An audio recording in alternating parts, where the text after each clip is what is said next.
चलो आज important class का दूसरा लेक्चर होगा, ठीक ना। आज इम्पोर्टेंट क्लास का दूसरा लेक्चर है। इम्पोर्टेंट क्लास वाला टोटल वीडियो देखते रहेगा क्योंकि एग्जाम में बहुत ज्यादा ही हेल्प करने वाला। जिस तरह से रिवीजन क्लास शुरू करवाए हैं इस तरह से एकदम रिवीजन अगर करते चल गया सब्जेक्ट चैप्टर बाय चैप्टर, तो एग्जाम के टाइम में समझो कि सोचने के लिए कुछ नहीं रहेगा।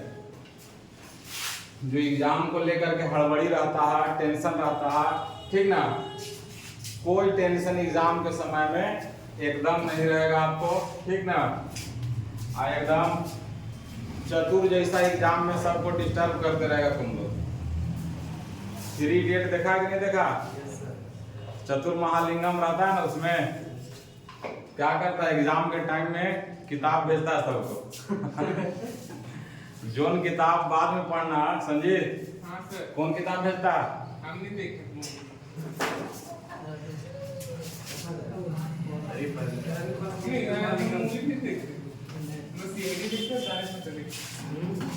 CID देखता है, पूरा खुफिया है।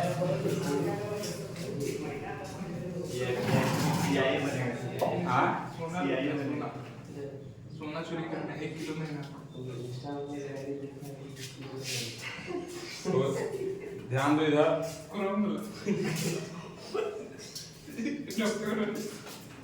संजीत पूरा खुश हो रहा है। कहाँ बात? पूरा CID देख लिया। CID में कौन सी देखा संजीत? बहुत क्राइम वाला सीन देखा था उसमें। सीख रहा नहीं कैसे कैसे।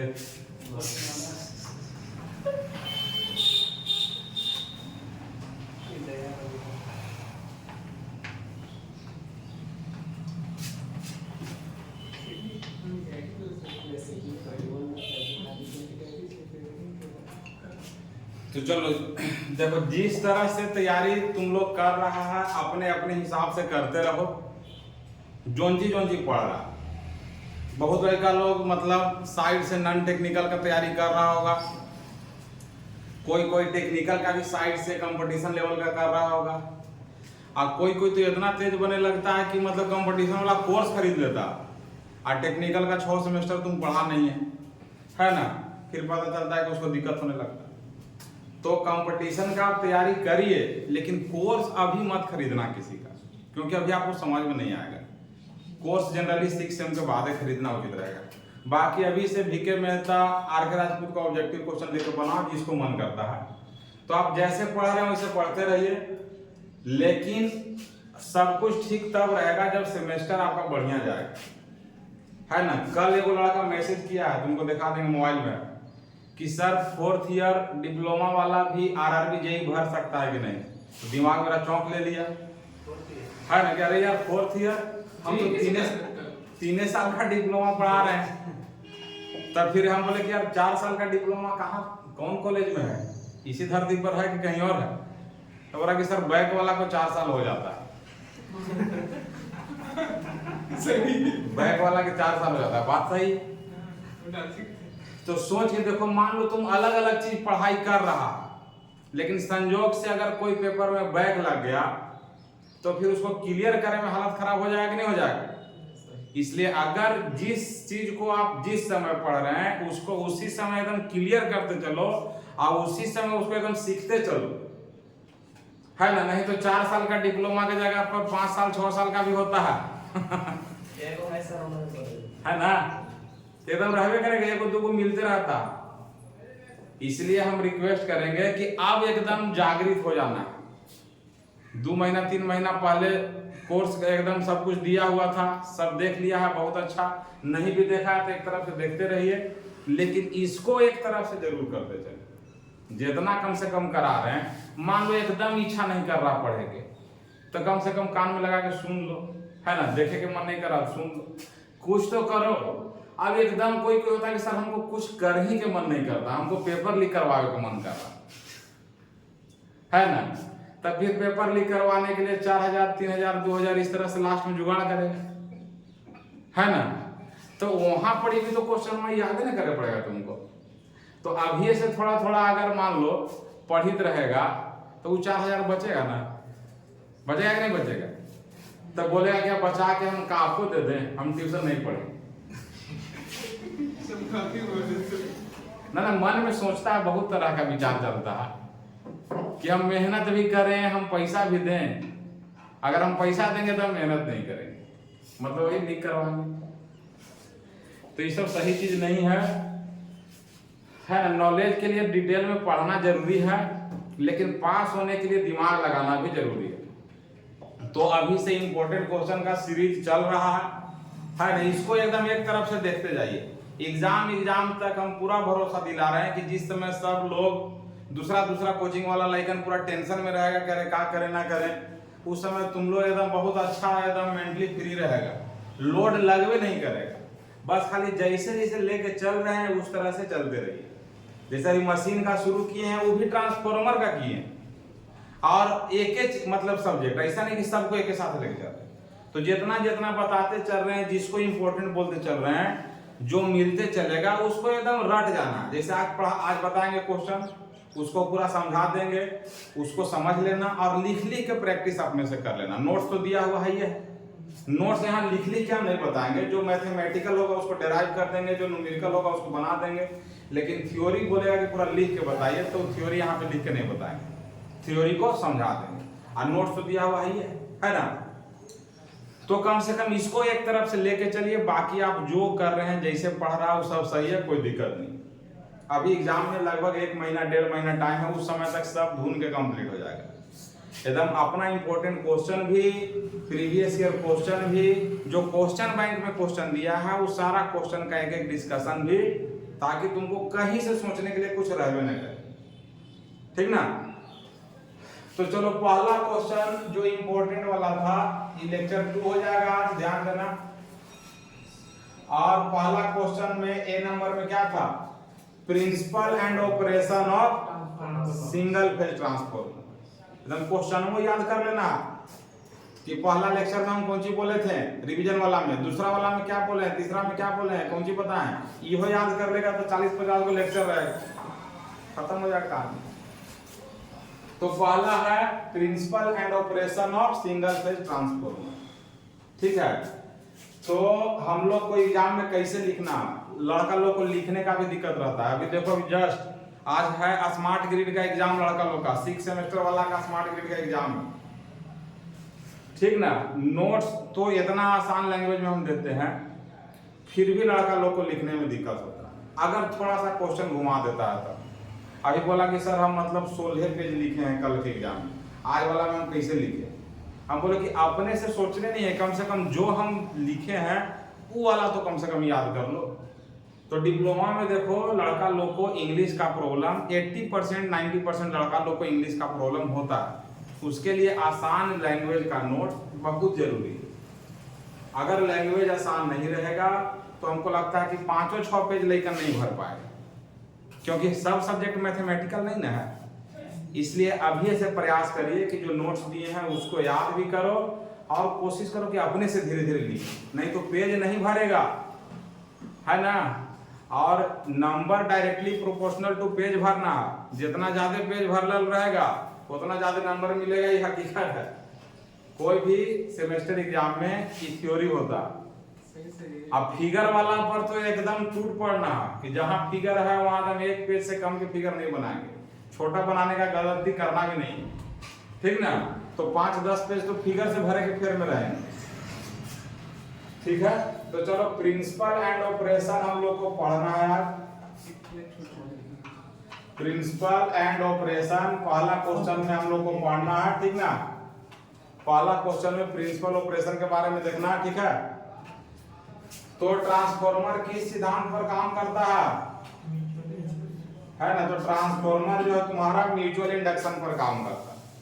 आज जिस क्वेश्चन को यहाँ इंपॉर्टेंट हम बता रहे हैं उसको घर से भी देख के आएगा तो तुम लोग को एकदम अच्छे से याद हो जाएगा, है ना। जैसे कल जो क्वेश्चन डिस्कस करेंगे उसको आप आज पढ़ के आइए, उससे क्या होगा कि एक बार सुन लेगा, एक बार अपने से पढ़ लिया है, एक बार वीडियो देख लेगा, एक बार ज्यादा करने का जरूरत है ये, तो ट्रांसफॉर्मर जो है म्यूचुअल इंडक्शन के प्रिंसिपल पर काम करता है ना, या इसी को बोलते हैं हम लोग कि इलेक्ट्रोमैग्नेटिक इंडक्शन पर भी काम करता है। तो हम बताए थे कि इलेक्ट्रोमैग्नेटिक इंडक्शन दो प्रकार का होता है।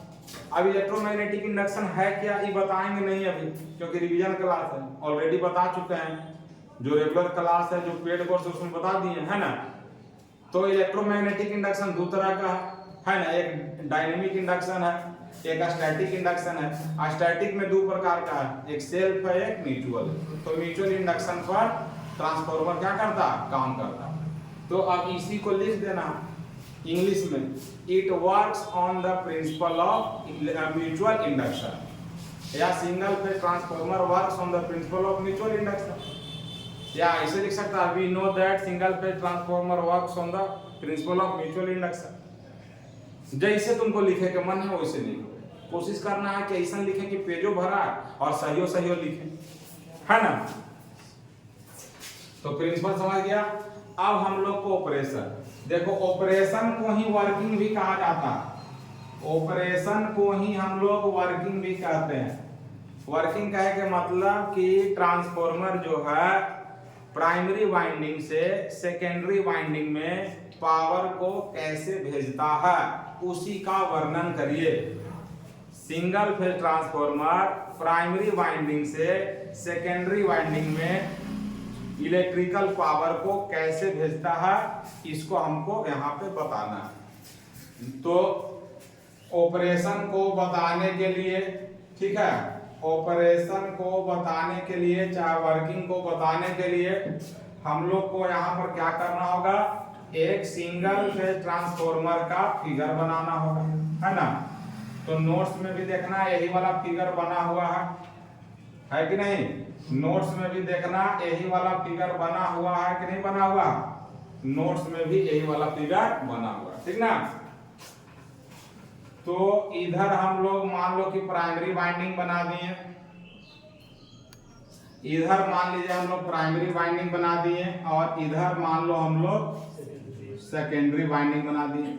और यहाँ पर क्या लगेगा, यहाँ पर लोड लगेगा, और यहाँ पर क्या होगा, यहाँ पर सिंगल फेज एसी सप्लाई देंगे, ठीक है ना। अब देखो, अब इसका हम वर्किंग को समझाते हैं। तो अब मान लो कि ऑपरेशन को तुम एग्जाम में लिखेगा तो कैसे लिखेगा, है ना। तो to explain the operation of single phase transformer let us consider figure as shown below, इतना लिख देना है। तो इतना लिखेगा तो 2 लाइन भरेगा ना कम से कम। ये वाला एकदम बड़का को बनाना ताकि एकदम नीचे तक एक पेज ले ले, है ना। ये वाला बना दिए। अब देखो यहाँ पर सप्लाई वोल्टेज देंगे, एकरा में करंट जाएगा। पेज भरे के भी थ्योरी बता रहे हैं, ध्यान में रखना। और यहाँ पर इसमें नंबर ऑफ टर्न होगा, तो इसको कौन सी बोलेंगे, N1। एकरा में जो वोल्टेज पैदा होगा उसको कौन सी बोलेंगे, E1 बोल दिए, है ना।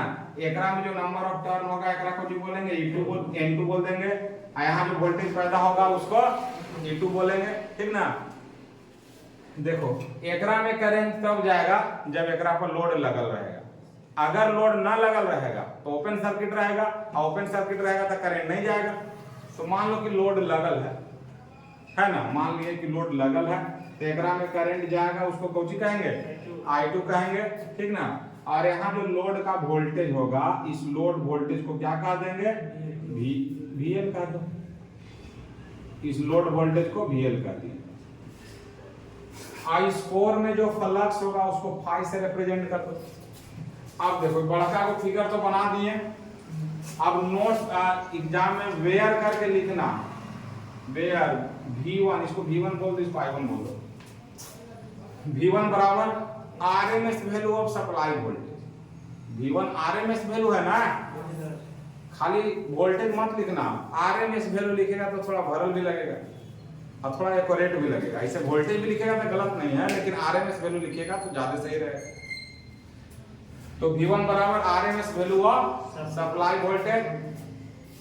अब फिर नीचे वाला लाइन में फिर लिखना है I1 बराबर RMS वैल्यू ऑफ सप्लाई करें, ठीक ना। उसी तरह से E1, ठीक है, RMS value of self induced EMF of primary winding. E1 क्या है? Self induce. प्राइमरी में जो वोल्टेज पैदा होता है वो सेल्फ इंड्यूस कहलाता है, सेकेंडरी में जो वोल्टेज पैदा होता है वो म्यूचुअली इंड्यूस्ड ईएमएफ कहलाता है ना। फिर E1 लिख दिए, E1 लिखे, N1 लिखे, उस तरह से उधर वाला भी लिखेगा तो 8-10 लाइन तो एक हनियो भर देगा, तो 2 पेज तो गया इसी, है ना। देखो में लगेगा कि हम पूरा मेहनत किए क्या। तो इस तरह से सब लिख दिए। अब हमको ठीक है सब लिख दिए, हम इधर लिख दे रहे हैं। यहाँ पर I2 होगा, यहाँ पर तुम्हारा E2 होगा, N2 होगा, V2 होगा, फाई होगा, सब लिख दिया। ठीक है, सबका नाम जो है लिख देना। और अगर एक्यूरेट नहीं लिख पा रहा तो कुछ ना कुछ तो लिखने करना है, जैसे supply voltage, supply current, EMF और प्राइमरी वाइंडिंग, इतना तो कम से कम पता चल रहा है ना यार। ई मत सोचना कि अरे हमको एक्यूरेट याद नहीं आ रहा तो नहीं नाम लिखेंगे, ऐसा नहीं सोचना।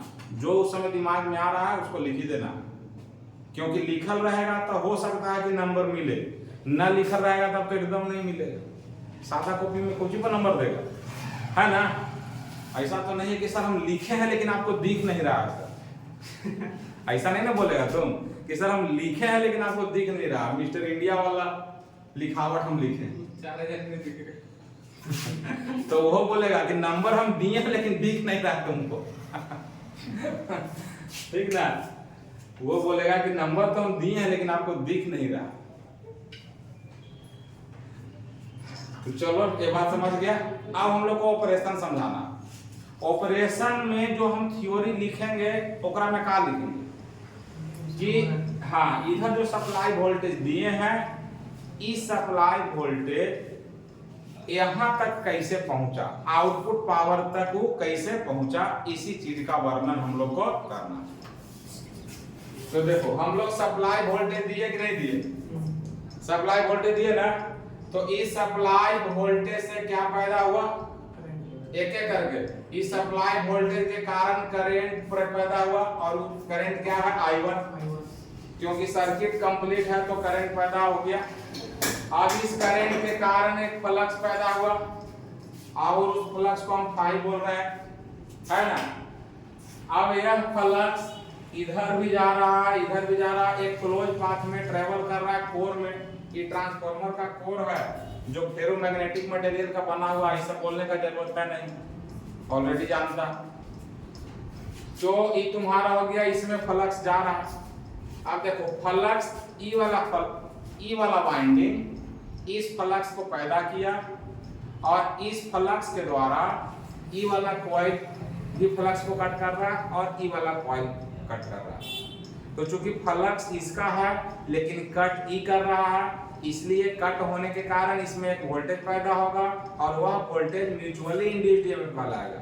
क्योंकि दूसरा के फ्लक्स को जब दूसरा कट करता है तो उसको म्यूचुअल इंडक्शन कहते हैं, और अपना फ्लक्स को अपने कट करेगा तो सेल्फ इंडक्शन कहलाएगा। तो ये वाला घूम के एने आएगा, एकरा में ढुक के जाएगा इधर, तो ये कट करेगा ना। और ये जो फ्लक्स है ये अल्टरनेटिंग है, ऐसी नेचर का है, समय के साथ क्या रहा, बदल रहा, तो कट करेगा। तो इसमें भी एक वोल्टेज पैदा होगा और इसमें भी एक वोल्टेज पैदा होगा। इसके वोल्टेज को हम क्या कह रहे हैं, इसके वोल्टेज को E1 कह रहे हैं, और उसका वोल्टेज को कौन सी कह रहे हैं, E2 कह रहे हैं। अब E2 यहाँ पैदा हो गया और वहां लोड लगल है, तो लोड लगल रहने के कारण सर्किट कंप्लीट होगा कि नहीं होगा। तो लोड लगल रहने के कारण सर्किट कंप्लीट होगा, जिसके कारण करंट I2 होगा, और वह करंट कहां जाएगा, लोड में जाएगा, और लोड में जाने के कारण लोड में भी वोल्टेज होगा। यानी कि कहने का मतलब है कि जो हम प्राइमरी वाइंडिंग में इनपुट दिए, प्राइमरी वाइंडिंग में जो हम इनपुट दिए, सेकेंडरी वाइंडिंग में हमको आउटपुट के रूप में मिल रहा है ना। यानी कि प्राइमरी वाइंडिंग में इनपुट पावर हम दिए तो सेकेंडरी वाइंडिंग में हमको आउटपुट पावर मिल रहा है कि नहीं मिल रहा, मिल रहा है ना। तो इस प्रकार से इलेक्ट्रिकल एनर्जी हम यहाँ दिए हैं, लेकिन इलेक्ट्रिकल एनर्जी हमको यहाँ मिल रहा है, ठीक ना। इलेक्ट्रिकल एनर्जी यहाँ दिए हैं और इलेक्ट्रिकल एनर्जी यहाँ मिल रहा है। यानी कि ट्रांसफार्मर का जो पावर है वो प्राइमरी वाइंडिंग से सेकेंडरी वाइंडिंग में जा रहा है, और सेकेंडरी वाइंडिंग से फिर कहाँ गया, लोड में गया, है ना। तो अगर ई वाला पूरा सीरीज याद रहेगा तो काम हो जाएगा, है ना। ई वाला पूरा सीरीज याद रहेगा तो इसका ऑपरेशन नहीं लिख देगा, आराम से लिख देगा। इस फिर से चलो, सबसे पहले सप्लाई वोल्टेज, उसके कारण क्या होगा, करंट होगा, उसके कारण क्या होगा, फ्लक्स होगा। फ्लक्स सेकेंडरी वाइंडिंग से भी गुजरेगा और प्राइमरी वाइंडिंग से भी गुजरेगा, जिसके कारण दोनों वाइंडिंग में वोल्टेज पैदा होगा। एक के वोल्टेज को सेल्फ इंड्यूस्ड, दूसरा के वोल्टेज को म्यूचुअली इंड्यूस्ड। अब यह म्यूचुअल इंडक्शन वाला वोल्टेज के कारण भी एक करंट होगा सेकेंडरी वाइंडिंग में, अगर लोड लगल रहेगा तब, और वह करंट I2 है, उसके कारण फिर इसमें पावर जाएगा। तो इस प्रकार से प्राइमरी वाइंडिंग से सेकेंडरी वाइंडिंग में इलेक्ट्रिकल पावर का ट्रांसफर हुआ, है ना। या प्राइमरी वाइंडिंग से लोड तक इलेक्ट्रिकल पावर का क्या हुआ, ट्रांसफर हुआ। अब यह पावर वोल्टेज को बढ़ा करके भी भेज सकते हैं, वोल्टेज को घटा करके भी भेज सकते हैं। ये डिपेंड करता है कि ट्रांसफार्मर स्टेप अप करके स्टेप डाउन। तो इस शॉर्टकट को, इसको याद रखेगा, इसको अगर याद रखेगा तो बस इसका ऑपरेशन लिखा गया। इसको अगर याद रखिएगा तो ऑपरेशन क्या हो गया, कंप्लीटली लिखा गया। तो इसी प्रोसेस को दिमाग में बैठा लेना, दिमाग बंद करना, अब मने मने सोचना कि पहले क्या हुआ, फिर क्या हुआ, फिर क्या हुआ, फिर क्या हुआ, अब फाइनली क्या हुआ। अब उसी को इंग्लिश में लिख देना, है ना। तो अब इसी को इंग्लिश में लिखना, यही चुनौती है लड़का लोग की। यही चुनौती बनता है कि अरे यार समझ तो रहे हैं लेकिन लिखें कैसे, शुरू कहां से करें। तो कहीं ना कहीं से तो शुरू करे पड़ेगा ना, और कभी ना कभी तो शुरू कर ही पड़ेगा। तो तुमको जैसे मन करता है वैसे शुरू करो। ये ध्यान रहे कि अपने से जो शुरू करेगा वही वाला तुमको काम देगा। हम कितनों बढ़िया से नोट्स दिए हैं, एकदम आसान लैंग्वेज में दिए हैं, लेकिन तैयो होगा तो याद करे पड़ेगा ना। लेकिन अगर अपने मन से सोच लिया कि हमको इस तरह से स्टार्ट करना, तो अभी से लिखने का भी प्रैक्टिस करिए। हमको पूरा विश्वास है कि 10 दिन 15 दिन में एकदम तुमको मन में वो आइडिया बैठ जाएगा कि हमको शुरुआत कैसे करना। और अगर आइडिया नहीं बैठ रहा तो तुम गौर करना, हम जितना भी ऑपरेशन लिखवाते हैं सब एक ही तरीके से हम शुरू करते हैं, ताकि लड़का लोग को दिमाग में बैठ जाए कि कम से कम इतना लाइन तो शुरू में लिखने हैं, और उसके बाद फिर जो इसके बारे में लिखना हो लिख। ठीक है, तो चलो प्रिंसिपल एंड ऑपरेशन क्लियर हो गया है ना। प्रिंसिपल क्या है, ट्रांसफार्मर का प्रिंसिपल क्या है, ये बात क्लियर हो गया ना। अब ऑपरेशन क्या है, ऑपरेशन के जगह पर explain the working of transformer अगर आता है, ऑपरेशन के जगह पर अगर आता है explain the working of transformer, तो वर्किंग को भी, वर्किंग का है मतलब ऑपरेशन है ना हुआ, वर्किंग का है मतलब क्या हुआ, ऑपरेशन। ठीक है, चलो।